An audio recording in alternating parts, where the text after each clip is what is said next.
مہربان، قدردان اور میرے پیارے بھائی جان، میں ہوں آپ کی اپنی پیاری، شوخ، چنچل اور تھوڑی سی چال باز رقیہ، اور آج میں موجود ہوں وہاں جہاں بکرے بولتے ہیں، گائیں گھورتی ہیں اور خریدار اپنا ہوش کھوتے ہیں۔ جی ہاں، بکرا منڈی۔ بکروں اور گائے کی قیمتوں نے گاہکوں کے ہوش اڑا کے رکھ دیے ہیں۔ آج تو بکروں کے ساتھ ساتھ گائے بھی لشکاریں مار رہی ہیں۔ چلو جی، تو ہم شروع کرتے ہیں۔ میرے پیچھے آپ کو ایک خوبصورت سفید رنگ کا بکرا نظر آ رہا ہوگا۔ اسی کے مالک سے پوچھتے ہیں کہ وہ اس کی کیا قیمت لگائے گا۔ یہ کہہ کے میں نے سامنے موبائل کو اسٹینڈ پہ لگائے مووی بناتے اپنے بھائی کو اشارہ کیا کہ موبائل سیدھا رکھو، جس کا آدھے سے زیادہ دھیان اونٹوں کی طرف تھا۔ میں نے پھر بکرے والے کو مخاطب کیا جو پہلے سے اپنے پیلے دانت نکال کر سامنے موبائل کی طرف دیکھ رہا تھا، جیسے اس کا یہ شو پوری دنیا میں چلے گا۔ ہاں تو بھائی صاحب، نام کیا ہے آپ کا؟ مشل نے بڑے تیکھے انداز سے پوچھا۔ باجی جی، میرا نام عبدالستار ہے۔ جی تو عبدالستار بھائی، یہ بکرا آپ کس قیمت پر دیں گے؟ وہ شرماتے ہوئے بولا، ہو جی، میں نے اس کی قیمت 5 لاکھ روپے رکھی ہے۔ اللہ جھوٹ نہ بلوائے، روز 1 کلو دیسی گھیو پلاتا ہوں اس کو، اپنے بچوں سے زیادہ خیال رکھا ہے جی اس کا۔ اپنی مونچھوں کو مڑوڑتے ہوئے اس شخص نے کہا۔ میں آج بہت تیار ہو کے نکلی تھی، لال رنگ کا دوپٹہ، جھل مل کرتے جھمکے، ہلکا سا فاؤنڈیشن اور وہی روایتی چپل جس کا پچھلا تسمہ ہر 3 قدم پہ نکلتا تھا۔ میرے ہاتھ میں مائک تھا جس پہ میں نے خود اسٹیکر چپکایا تھا، رقیہ آفیشیل یوٹیوب چینل۔ آج کا دن خاص تھا، آج میں ویڈیو بنانے بکرا منڈی آئی تھی۔ رپورٹر بننا میرا خواب تھا، اور وہ بھی لائیو یوٹیوب پہ۔ کیمرہ مین میرا چھوٹا بھائی چھوٹو تھا، جسے میں ہر 5 منٹ کے بعد جھڑک دیتی تھی۔ کیمرہ سیدھا رکھو، بکرے کے سینگ دکھا رہے ہو یا اپنی نالائکی؟ منڈی کے اندر قدم رکھا تو ایسے لگا جیسے مشل کسی فلمی سین میں آ گئی ہو۔ ایک طرف گائیں، دوسری طرف بکرے، بیچ میں لوگ ایسے گھوم رہے جیسے نیلامی ہو رہی ہو۔ ابھی میں نے 2-4 لوگوں کا ہی انٹرویو لیا تھا کہ میرے اپنے کانوں سے دھوئیں نکلنے لگے۔ بکروں اور گایوں کی قیمتیں تو آسمانوں کو چھو رہی تھیں۔ اپنی آنکھوں پہ کالا چشمہ لگائے، ہاتھ میں پکڑے ٹیشو پیپر سے اپنا پسینہ میں صاف کر رہی تھی۔ آج تو دوپہر کے 12 بجے گرمی بھی اپنے جوبن پہ تھی جب انٹرویو لیتے ہوئے میں بے ساختہ اس سے ٹکرائی۔ ہاتھ میں مائک پکڑا ہوا تھا۔ ایک دم ہی ہم دونوں نے ایک دوسرے کو دیکھا۔ آنکھوں پہ نظر کا چشمہ پہنے وہ نوجوان ماتھے پہ بل ڈالے مجھے ہی دیکھ رہا تھا۔ پھر اس نے اپنی ناک سے چشمہ تھوڑا اوپر کیا، کہنے لگا، آپ دیکھ کے نہیں چل سکتی؟ میں نے کہا، میں انٹرویو لے رہی ہوں، آپ بتائیں آپ کیا خریدنے آئے ہیں؟ وہ کہنے لگا، جو بھی مجھے اچھی قیمت پہ مل گیا وہ خرید لوں گا۔ دیکھیں، مجھے انٹرویو دینے کی عادت نہیں ہے، آپ کسی اور سے لے لیں۔ بڑا روکھا سا لہجہ تھا۔ میں نے کہا، دیکھیں، آپ کا یہ انٹرویو پوری دنیا میں دیکھا جائے گا اور یہ بالکل لائیو ہو رہا ہے۔ وہ کہنے لگا، میں آپ سے پہلے بھی کہہ چکا ہوں، مجھے کوئی انٹرویو نہیں دینا۔ یہ کہہ کے وہ وہاں سے چلا گیا۔ میں نے بھی پرواہ نہیں کی۔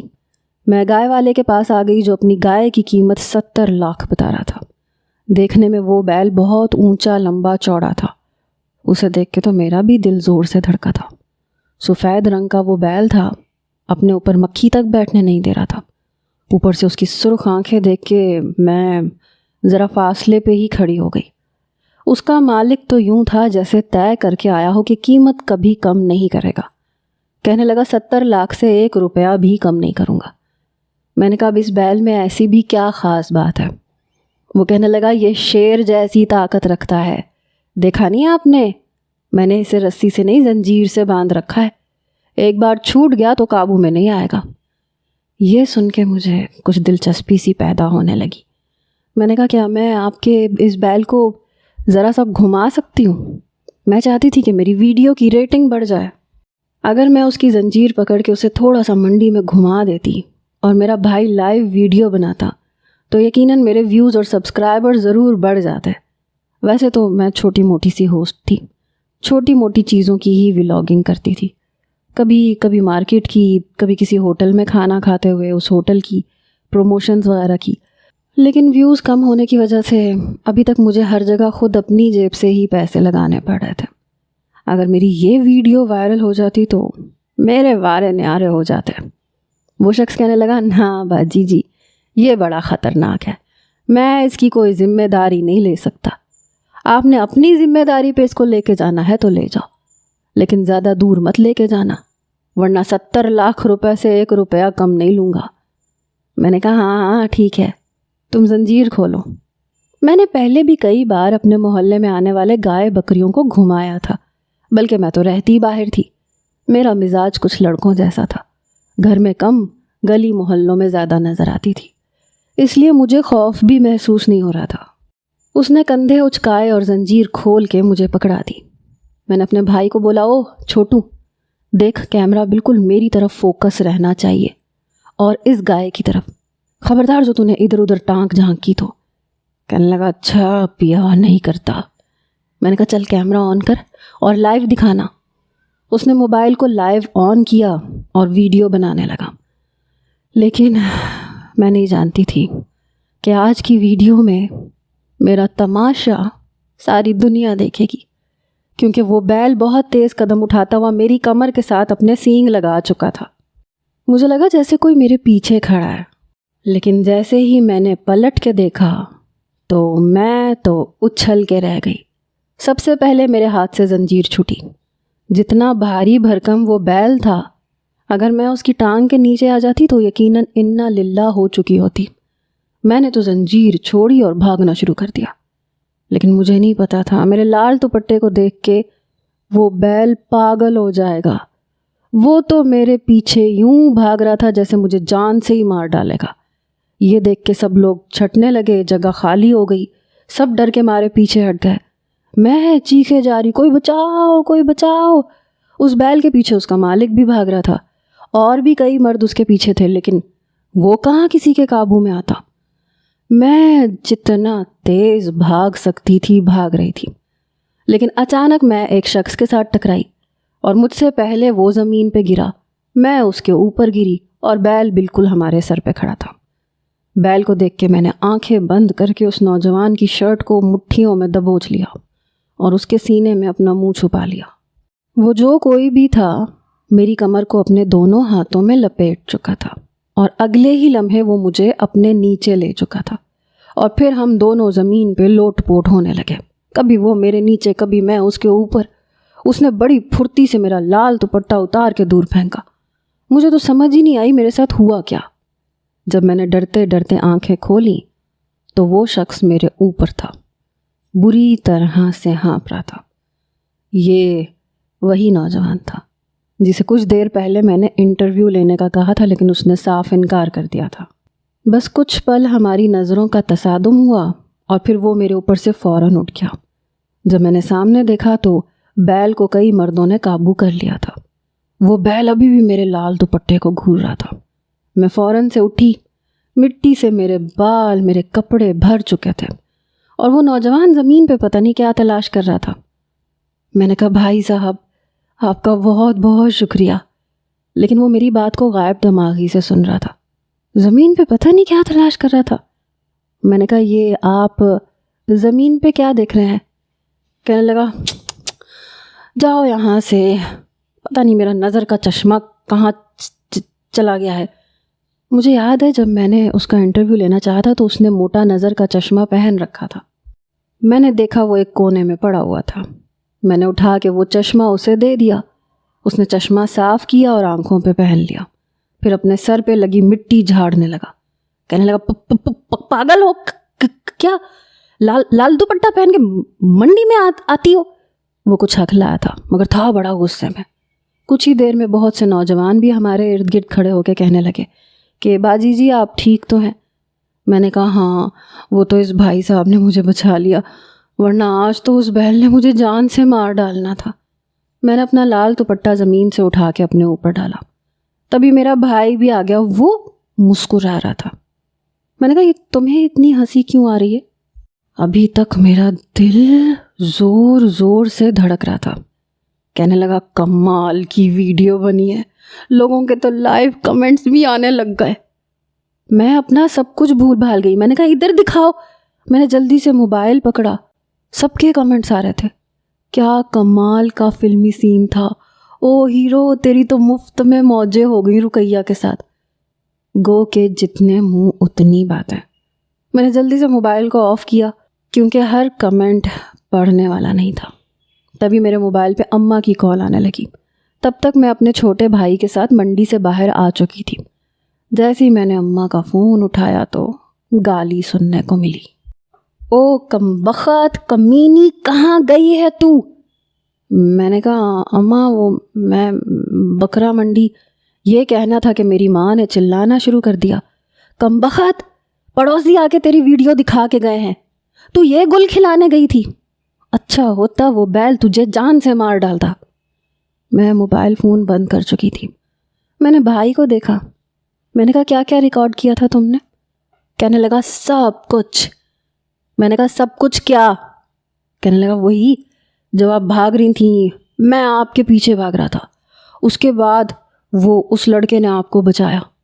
میں نے کہا کمینے بے غیرت بے شرم نہیں آئی تجھے یہ سب کچھ بناتے ہوئے؟ ارے بیل تک کا سین بناتے نا, آگے کا دکھانے کی کیا ضرورت تھی؟ تمہیں پتہ ہے سارا محلہ دیکھ چکا اور اماں غصے میں بیٹھی ہیں. گھر جاتے ہی اماں نے میری ٹانگیں توڑ دینی ہے. کمبخت تجھے کس نے کہا تھا وہ سب دکھا؟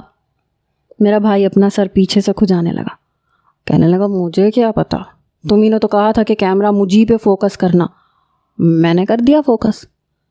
میرا تو اس کی عقل کا ماتم کرنے کو جی چاہ رہا تھا. اس کے ساتھ موٹر سائیکل پر بیٹھ کر جیسے ہی میں گھر پہنچی میرا کان پکڑ کے اماں نے مڑوڑا. میں نے کہا اماں کان تو چھوڑو. کہنے لگی تجھے بتاتی ہوں کمبخت, تیرے اس یوٹیوب نے میری زندگی حرام کر دی ہے. جلدی سے ڈیلیٹ کر اپنا چینل ورنہ میں تجھے جان سے مار ڈالوں گی. میں نے کہا اماں ابھی تو سبسکرائبرز بڑے ہیں, تھوڑے سے تو ہونے دو.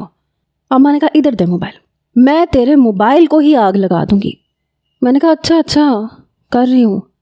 بڑی مشکل سے تو پہلی بار میرے 5000 ویوز آئے تھے, لیکن اماں نے میرا چینل ہی ڈیلیٹ کروا دیا. اوپر سے میری کمر الگ لال کی. کہنے لگی آج کے بعد اگر میں نے تجھے ویڈیو بناتے دیکھا تو پھر دیکھ تیرا کیا حال کرتی ہوں. مشل کی بچی تجھے پتہ بھی ہے ایسے کام اچھے نہیں ہوتے, لوگ اچھا نہیں سمجھتے. لوگوں کے کمنٹس تو میں بھی پڑھ چکی تھی. کچھ برا تو مجھے بھی لگا تھا. میرا اصل نام مشل تھا لیکن چینل میں نے رقیہ کے نام سے کھولا ہوا تھا. گھر پہنچ کے اپنے بستر پہ لیٹ کے مجھے احساس ہوا کہ مجھے چوٹیں کہاں لگی ہیں. کمبخت کمر میں ایسا شدید درد اٹھ رہا تھا کہ چلنا محال تھا. اوپر سے اماں کی باتیں مجھے الگ سے سننی پڑ رہی تھیں. عین وقت پہ اگر اماں چینل ڈیلیٹ نہ کرواتی تو یقیناً ابا کو بھی پتہ چل جاتا. اور یوں میں نے ابھی تک صرف 10 ویڈیوز ہی اپلوڈ کی تھیں اور ان 10 کے اندر میں نے اپنا چہرہ کم ہی دکھایا تھا. میں اکثر بازاروں کی ویڈیوز بناتی تھی یا کہیں گول گپے کھانے چلی گئی تو اس کی ویڈیو بنا لی. بس انتظار تھا کہ جلدی سے میرے فالوورز ملین تک پہنچے تو میرا کاروبار بھی اچھا چل جائے.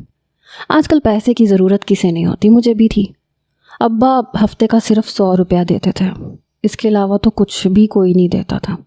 اب آپ ہی بتائیں اس دور میں 100 روپے کا آتا کیا ہے, کچھ بھی تو نہیں. بہرحال وہ آس بھی جا چکی تھی جس پہ تکیا تھا.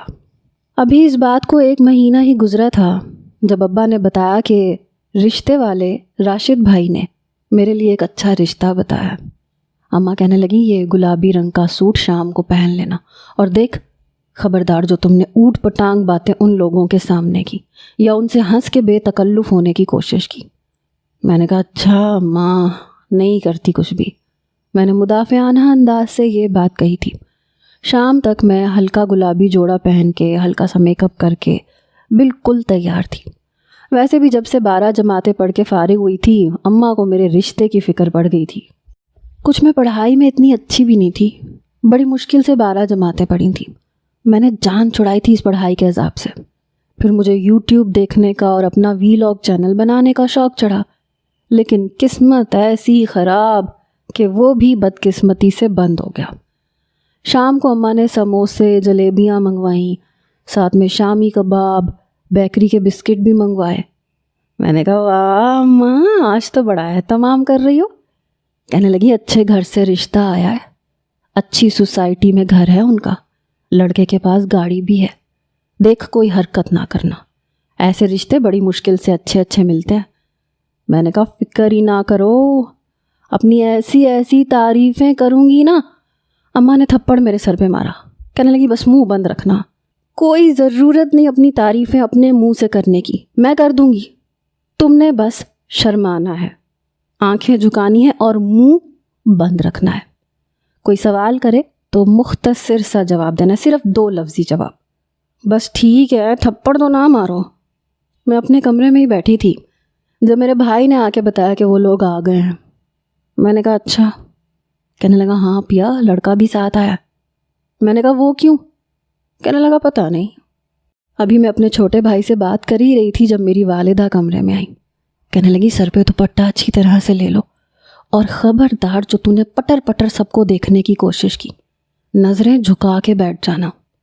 میں نے نظریں پہلے ہی بچھا لی تھی۔ اماں نے مجھے ڈرائنگ روم میں لا کے صوفے پہ بٹھا دیا۔ شکل صورت کی میں اچھی تھی۔ سامنے بیٹھی خواتین نے کہا ماشاء اللہ آپ کی بیٹی بہت پیاری ہے۔ یہ سن کے میری ہنسی چھوٹتے بچی۔ مجھے ایسی باتوں پہ بڑی ہنسی آتی تھی۔ بڑی مشکل سے میں نے منہ پہ ہاتھ رکھ کے اپنی ہنسی دبائی۔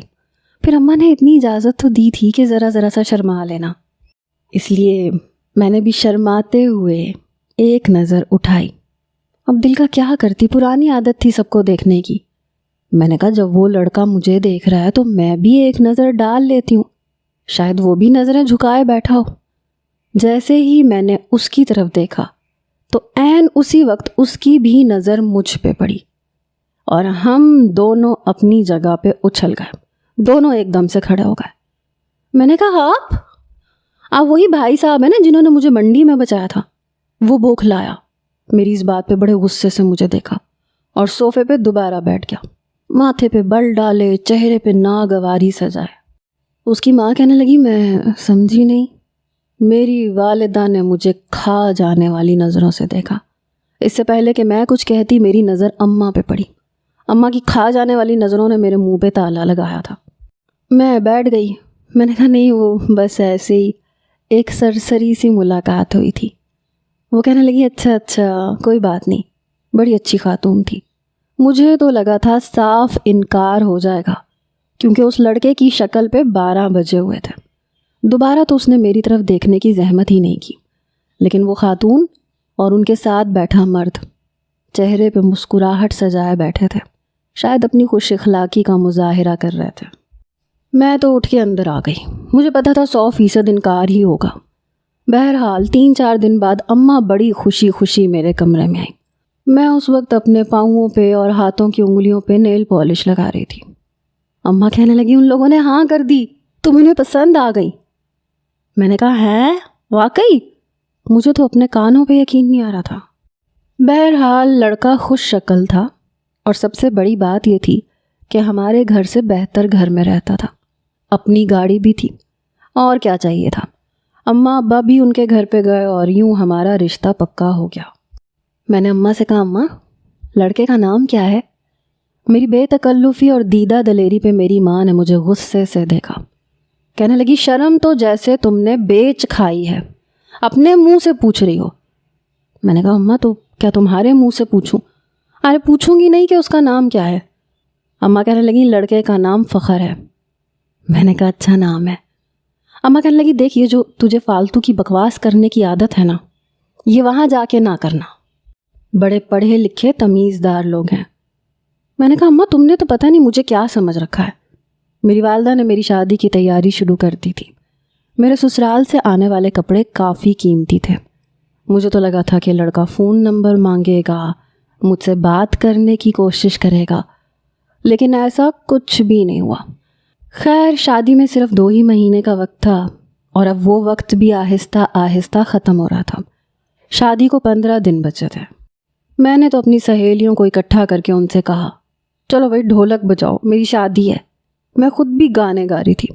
میری والدہ تو بس مجھے گھورے جا رہی تھی۔ کہنے لگی تمہیں شرم نہیں آتی؟ تم نے آج تک کسی دلہن کو دیکھا ہے اپنی شادی پہ ڈھول پیٹتے ہوئے، گانے گاتے ہوئے؟ میں نے کہا اماں میری ایک ہی بار شادی ہونی ہے، اور مجھے اسے خوشی سے منا لینے دو۔ بہرحال میری شادی بھی ہو گئی۔ بارات زیادہ لوگوں پہ مشتمل نہیں تھی، ویسے بھی ابا نے جو قربانی میں گائے کا حصہ ڈالا تھا اسی گوشت کا قورمہ بنا کے گلی میں کناتیں لگائیں اور اللہ اللہ خیر چلتا کیا۔ بہرحال میں خوش تھی۔ میری بارات گاڑی پہ آئی تھی، لیکن میں نے نوٹ کیا لڑکے کا منہ ابھی بھی سوجا ہوا تھا، ماتھے پہ ابھی بھی وہی بل پڑے تھے، اور میں سمجھ نہیں پا رہی تھی کہ ایسا کیوں ہے۔ بہرحال مجھے زیادہ پرواہ بھی نہیں تھی، میں تو اپنی سہیلیوں کو اترا کے یہ بتا رہی تھی کہ میں بڑے امیر گھر میں جا رہی ہوں۔ میری رخصتی پہ اماں میرے ساتھ لگ کے رو رہی تھیں، اور میں اپنی اماں کو تسلیاں دے رہی تھی کہ اماں فکر نہ کرو، میں کون سا ساری زندگی تمہیں شکل نہیں دکھاؤں گی، ارے ملنے آتی رہوں گی اپنے میاں کے ساتھ۔ یہ بات میں نے بھرپور شرمانے کے انداز میں کہی تھی۔ اماں نے میری کمر پہ چٹکی کاٹی، کہنے لگی آج کے دن تو منہ بند کر لے اپنا، تیرا میاں ساتھ کھڑا ہے تیرے، سن لے گا تو کیا سوچے گا۔ پھر مجھے چپ ہونا پڑا، پتہ نہیں میری بے لگام زبان کبھی بھی چپ نہیں رہتی تھی۔ میں اپنی گاڑی میں بیٹھ گئی، فخر ڈرائیور کے ساتھ آگے بیٹھا تھا، البتہ میری ساس میرے ساتھ بیٹھی تھی، سسر شاید دوسری گاڑی میں آ رہے تھے۔ کافی خوبصورت سوسائٹی تھی، گھر بھی مناسب سا تھا، اچھا تھا، ہمارے گھر سے بڑا تھا۔ گاڑی کے ہارن پہ چوکی دار نے دروازہ کھولا تھا، چھوٹا سا بنگلے نما گھر تھا۔ گاڑی پورچ میں کھڑی ہوئی، میری ساس نے مجھے گاڑی سے نیچے اتارا، اندر لے کے گئی، پھر انہوں نے ایک کمرے میں مجھے لا کے بٹھایا جو کافی نفاست سے سجایا گیا تھا۔ کہنے لگی تم بیٹھو، میں فخر کو بھیجتی ہوں۔ میں فوراً سے بیڈ پہ بیٹھ گئی۔ پھر میں نے سوچا زیادہ تر لڑکیاں بیڈ کے بیچوں بیچ بیٹھتی ہیں اور اپنا لہنگا پورے بیڈ پہ پھیلا دیتی ہیں، بڑا خوبصورت لگتا ہے۔ میں نے بھی ایسے کیا، بیڈ کے بیچوں بیچ بیٹھ کے اپنا پورا لہنگا پھیلا لیا، سامنے لگے ڈریسنگ ٹیبل کے شیشے سے اپنے آپ کو دیکھا۔ آج تو میں واقعی بڑی خوبصورت لگ رہی تھی۔ مجھے فخر کا انتظار تھا۔ 1.5-2 گھنٹے کے بعد میرے کمرے کا دروازہ کھلا۔ بیڈ پہ بیٹھ بیٹھ کے میں تھک چکی تھی، اپنی کئی سیلفیاں بھی بنا چکی تھی۔ جب وہ کمرے میں آیا اور دروازہ بند کیا، ایک نظر مجھ پہ ڈالی تو میں نے شرما کے آنکھیں نیچے کر لیں، کیونکہ اماں نے یہی سمجھایا تھا۔ پھر وہ میرے پاس آ کے بیٹھ گیا، ایک گہری سانس لی، پھر مجھے دیکھنے لگا، اپنا چشمہ اتار کے اپنی آنکھیں رگڑیں اور پھر اپنا چشمہ آنکھوں پہ پہن لیا۔ کہنے لگا میری نظر بہت کمزور ہے، بنا چشمے کے ٹھیک سے نظر نہیں آتا، بنا چشمے کے تم بھی مجھے دھندلی دکھائی دے رہی ہو، اور تمہاری اماں کو میری والدہ نے بتایا تھا۔ میں نے کہا تو؟ میری بات سن کے اس نے برجستہ میری طرف دیکھا، کہنے لگا تو تمہیں اس بات پہ کوئی اعتراض نہیں ہے؟ میں نے کہا اماں نے اگر کوئی اعتراض نہیں کیا تو کچھ سوچ کے ہی اعتراض نہیں کیا ہوگا، چشمے سے تو نظر آتا ہے نا۔ اس نے یہ پوچھنے پہ اس بات میں سر ہلایا، پھر کہنے لگا میں ہکلاتا بھی ہوں۔ میں نے کہا ہاں وہ تو مجھے اندازہ ہو ہی گیا۔ میں اس کے منہ سے کچھ اور سننا چاہتی تھی، کچھ پیار بھری باتیں، اپنی تعریف، لیکن وہ یہ 2 باتیں کر کے چپ چاپ مجھے دیکھے جا رہا تھا۔ پھر میں نے خود ہی بات شروع کی، کیونکہ اماں کی گئی نصیحت میرے کسی کام نہیں آ رہی تھی کہ چپ چاپ بیٹھی رہنا، شوہر کی زیادہ سننا، اپنا منہ کم کھولنا۔ ارے وہ تو کچھ بول ہی نہیں رہا تھا۔ میں نے کہا آپ یہ بتائیں آپ نے میرا رشتہ کیوں مانگا؟ میری بات پہ اس نے اپنی ناک سے چشمہ اوپر کیا، پھر مجھے آنکھیں پھاڑ کے دیکھنے لگا۔ میں نے کہا شاید جب ہم دونوں گرے تھے تو آپ کا دل زور زور سے دھڑکا ہوگا، یقیناً دل کی کوئی بیٹ مس ہوئی ہوگی مجھے دیکھ کے۔ میں نے یہ شرماتے ہوئے کہا تھا۔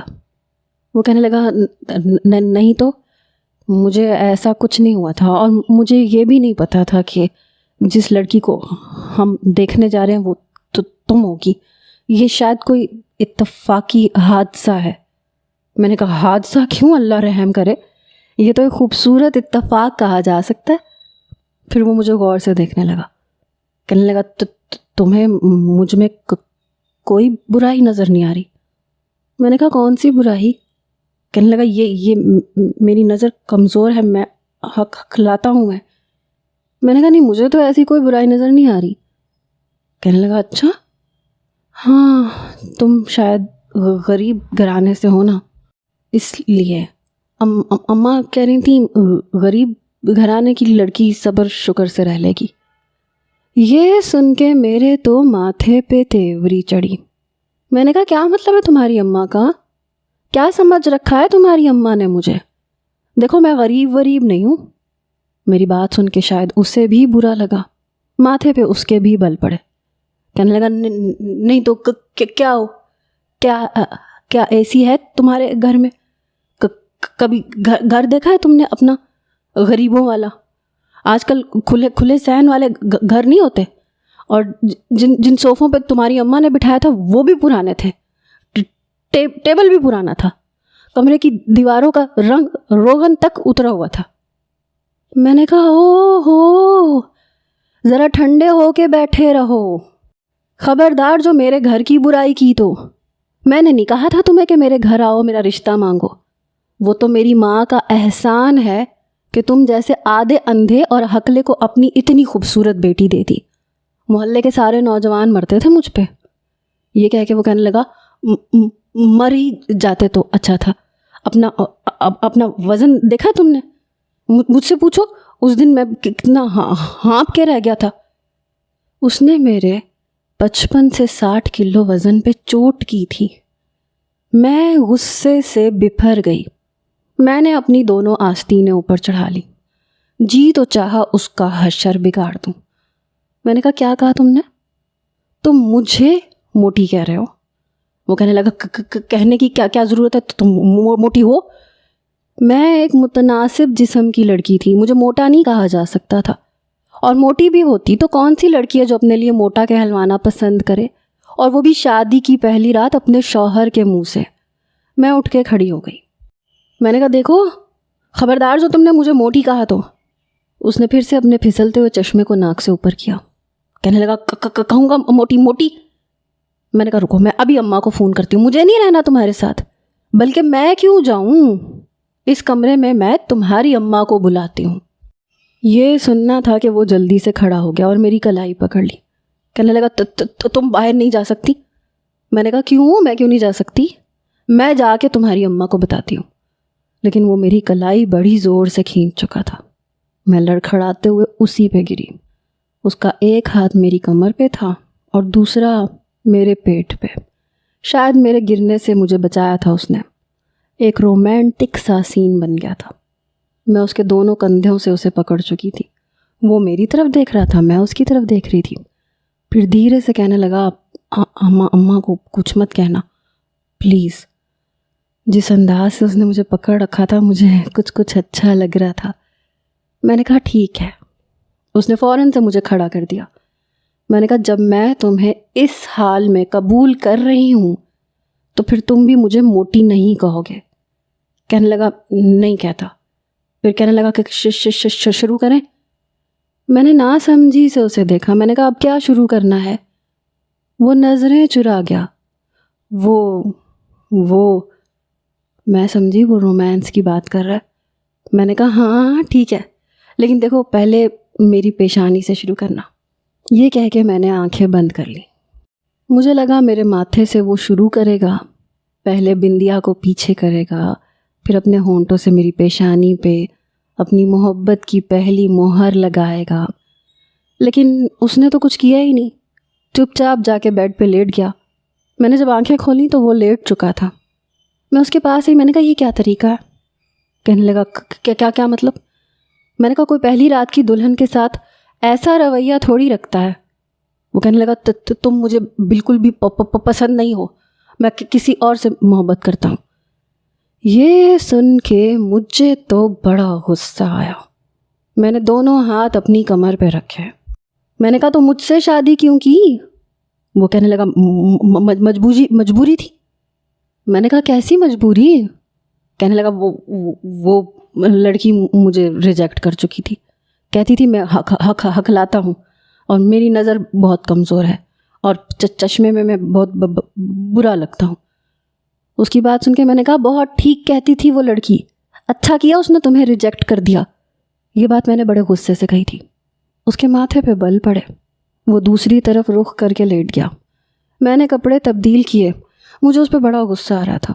ایک تو اس کی نظر اچھی خاصی کمزور تھی، دوسرا ہکلاتا بھی تھا۔ پتہ نہیں میری اماں نے اسے میرے لیے کیوں پسند کر لیا۔ میں نے کپڑے تبدیل کیے، بیڈ کا تکیہ درست کر کے لیٹ گئی۔ ابھی میری آنکھ بھی نہیں لگی تھی جب اس کے خراٹوں کی آواز نے میری زندگی مزید اجیرن کی۔ پہلے تو میں نے اپنے کانوں میں انگلیاں رکھ لی، تکیہ بھی میں نے اپنے منہ اور سر پہ لے لیا، لیکن نہیں بھائی، اس کے خراٹے بہت تیز تھے، پورے کمرے میں گونج رہے تھے۔ پھر میں اٹھ کے بیٹھ گئی۔ میں نے اسے اچھی طرح پکڑ کے جھنجھوڑ کے اٹھا دیا۔ وہ ہڑبڑا کے اٹھا، کہنے لگا کیا تکلیف ہے؟ میں نے کہا یہ خراٹے بند کرو اپنے، میں سب کچھ برداشت کر سکتی ہوں، خراٹے نہیں۔ لیکن بہرحال انہی خراٹوں کے ساتھ مجھے سونا پڑا۔ صبح جب میں فینسی جوڑا پہن کے تیار ہو کے ناشتے کے لیے باہر گئی تو میری نند اور نندوئی بھی وہاں بیٹھے تھے۔ مجھے دیکھ کے میرے نندوئی نے میری تعریف کی، کہنے لگا بہت پیاری لگ رہی ہیں آپ۔ میں مسکرا کے سامنے والی کرسی پہ بیٹھ گئی۔ میری نند کہنے لگی میں اماں کے ساتھ ناشتہ لگواتی ہوں۔ ابھی تک فخر باہر نہیں آیا تھا، کمرے میں ہی تھا۔ میرا نندوئی کہنے لگا ویسے مجھے تو آپ کی قسمت پہ افسوس ہوتا ہے، بالکل اسی طرح جس طرح مجھے اپنی قسمت پہ افسوس ہوتا ہے۔ میں نے کہا میں سمجھی نہیں۔ کہنے لگا آپ اتنی خوبصورت ہیں اور آپ کو شوہر کیسا ملا، فخر جیسا جو ٹھیک سے بات بھی نہیں کر سکتا۔ محبت کا اظہار بھی اس نے اٹکتے ہوئے ہی کیا ہوگا، اور ایک میں ہوں اچھا خاصا خوش شکل، لیکن بیوی سانولی سلونی سی ملی ہے۔ میں نے اب غور کیا تھا، میری نند کی رنگت سانولی سی تھی اور مجھے اپنی گوری رنگت پہ بڑا مان سا ہوا۔ پھر چند دنوں میں ہی مجھے یہ بات پتہ چل گئی کہ نند اور نندوئی اسی گھر میں رہتے ہیں۔ فخر کو تو جیسے میری کوئی پرواہ ہی نہیں تھی، البتہ قاسم بھائی میری بہت تعریف کرتے تھے۔ ایک بار میں نے میرون رنگ کی فینسی فراک پہنی تھی۔ تیار ہو کے جب میں کمرے سے باہر آئی تو کہنے لگے آپ تو بہت اچھی لگ رہی ہیں۔ میں نے کہا بہت شکریہ۔ کہنے لگے مجھے سمجھ نہیں آتی فخر کے ساتھ آپ نے شادی پہ رضامندی کیسے دے دی؟ آپ جیسی خوبصورت لڑکی کو تو کوئی بھی اچھا اور خوبصورت لڑکا مل سکتا تھا۔ میں نے کہا بس قسمت خراب تھی میری اماں نے تو کچھ سوچا ہی نہیں اور ہکلا میرے پلے باندھ دیا۔ مجھے فخر ذرا بھی اچھا نہیں لگتا، پتہ نہیں اپنے آپ کو کیا سمجھتا ہے۔ میں اس کی برائیاں کر ہی رہی تھی جب ایک دم میری پیچھے نظر پڑی تو وہ میرے پیچھے ہی کھڑا تھا۔ اس کے ہاتھ میں گلاب اور کلیوں کے گجرے تھے۔ وہ ایک دم اس کے ہاتھ سے نیچے گر گیا اور پھر وہ تیز قدم اٹھاتا ہوا کمرے میں چلا گیا، لیکن میں نے پرواہ ہی نہیں کی۔ شادی کی رات اس نے میری برباد کی تھی، مجھے باتیں سنائی تھی، اور اگر اب وہ یہ چاہتا تھا کہ میں اپنا رویہ اس کے ساتھ ٹھیک کر لوں تو میں کیوں کروں؟ رات کو جب میں کمرے میں گئی تو اس کی آنکھیں کچھ گلابی گلابی سی تھی۔ کہنے لگا تو تم قاسم بھائی کے ساتھ مت بیٹھا کرو۔ میں نے کہا کیوں نہ بیٹھا کروں؟ کہنے لگا میں نے کہہ دیا نا، آج کے بعد میں تمہیں قاسم بھائی کے پاس نہ دیکھوں۔ وہ کافی سنجیدہ تھا۔ میں نے کہا پتہ نہیں میری اماں نے میری شادی تم سے کیوں کر دی، نہ تمہیں ٹھیک سے بات کرنی آتی ہے، نہ تمہیں ٹھیک سے نظر آتا ہے۔ میں اتنی بھی بری نہیں تھی۔ مجھے افسوس ہونے لگا، میری آنکھوں سے آنسو بہنے لگے۔ مجھے اس شادی پہ پچھتاوا ہو رہا تھا۔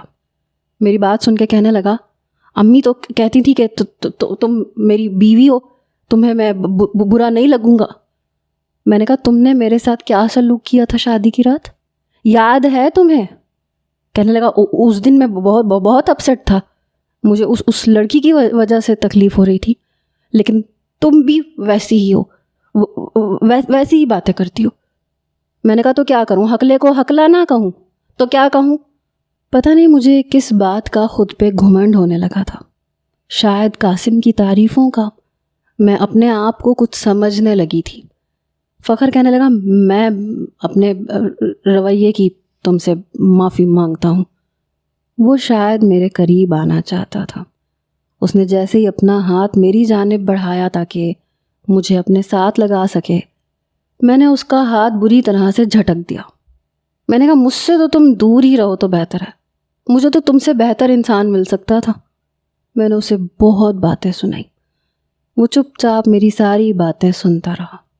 میرے اندر جتنی کڑواہٹ بھری تھی میں نے سب اس پہ نکال دی اور پھر جا کے سو گئی۔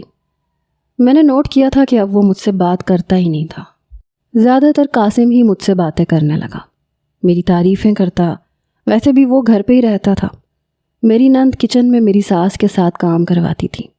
وہ کہتی تھی کہ جب تک 1 مہینہ نہیں ہوگا تم کسی کام کو ہاتھ نہیں لگاؤ گی، اس لیے میں باہر لان میں چلی جاتی۔ قاسم بھی وہیں آ جاتا، مجھ سے فخر کی برائیاں کرتا رہتا اور میں ہاں ملاتی رہتی۔ وہ میری تعریف کرتا تو میں خوش ہو جاتی۔ ایک بار فخر ابھی آفس سے واپس نہیں آیا تھا۔ میری ساس اور میری نند اپنے کسی رشتہ دار کے گھر گئی تھی۔ تبھی تیز طوفانی بارش شروع ہو گئی۔ ویسے بھی مونسون کا موسم تھا، بارش کا تو پتہ ہی نہیں چلتا تھا۔ جیسے ہی بارش تیز ہوتی تھی سڑکوں پہ پانی بھر جاتا تھا اور آنے جانے والے لوگوں کا راستہ بند ہو کے رہ جاتا تھا۔ پھر گھنٹوں راستہ نہیں کھلتا تھا۔ گھر پہ کوئی بھی نہیں تھا سوائے میرے اور قاسم کے۔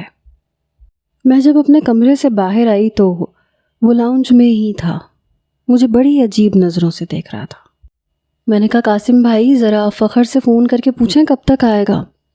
وہ کہنے لگا تمہیں کس بات کی جلدی ہے؟ میں نے کہا پھر بھی 8 بجے وہ آ جاتا ہے، اب تو 9 بج رہے ہیں، ابھی تک امی اور عطیہ بھی واپس نہیں آئیں۔ وہ کہنے لگا یہی تو موقع ہے۔ میں نے کہا کیا مطلب؟ اس نے میرا ہاتھ پکڑ لیا، کہنے لگا تمہارا شوہر تمہیں کبھی بھی خوشی نہیں دے سکتا، تم سے کبھی بھی پیار محبت کی باتیں نہیں کر سکتا۔ وہ تو اپنا جملہ پورا کرنے میں 10 منٹ لگا دیتا ہے، اور آج تو ویسے بھی موقع اچھا ہے۔ یہ سن کے میں نے جلدی سے اپنا ہاتھ جھٹکا، لیکن اپنا ہاتھ چھڑوا نہیں پائی۔ میں نے کہا میرا ہاتھ چھوڑیں، آپ کیسی باتیں کر رہے ہیں؟ کہنے لگا کیسی باتیں کر رہا ہوں؟ ویسی تو باتیں کر رہا ہوں جو روز کرتا ہوں۔ تب تو تم بڑا ہنس ہنس کے سنتی ہو، آج کیا ہوا؟ یہ کہہ کے وہ مجھے میرے ہی کمرے میں لے گیا۔ میں تو ڈر گئی، میں نے سوچا بھی نہیں تھا کہ وہ شخص میری تعریفیں کیوں کر رہا تھا۔ میں نے کہا میں آپ کو اپنا بھائی سمجھتی ہوں۔ وہ کہنے لگا شٹ اپ، تمہارا بھائی نہیں ہوں میں۔ وہ کمرے کا دروازہ بند کر چکا تھا۔ میں اس سے اپنا آپ چھڑوانے لگی۔ جیسے تیسے بھی میری اچھی صحت شاید میرے کام آ گئی کہ میں اسے دھکا دینے میں کامیاب ہو گئی۔ جیسے ہی میں کمرے سے باہر نکلی بھاگتی ہوئی لاؤنج سے باہر آئی۔ تیز برستی بارش کی بھی مجھے پرواہ نہیں تھی۔ جیسے ہی میں باہر آئی فخر کی گاڑی اندر آ چکی تھی۔ اس نے دروازہ کھولا تو میں اس کے ساتھ لگ کے رونے لگی۔ وہ پریشان سا ہو گیا، کہنے لگا کیا ہوا؟ میں نے کہا وہ قاسم۔ اسی وقت قاسم بھی وہاں پہنچ گیا۔ فخر کو دیکھ کے وہیں رک گیا۔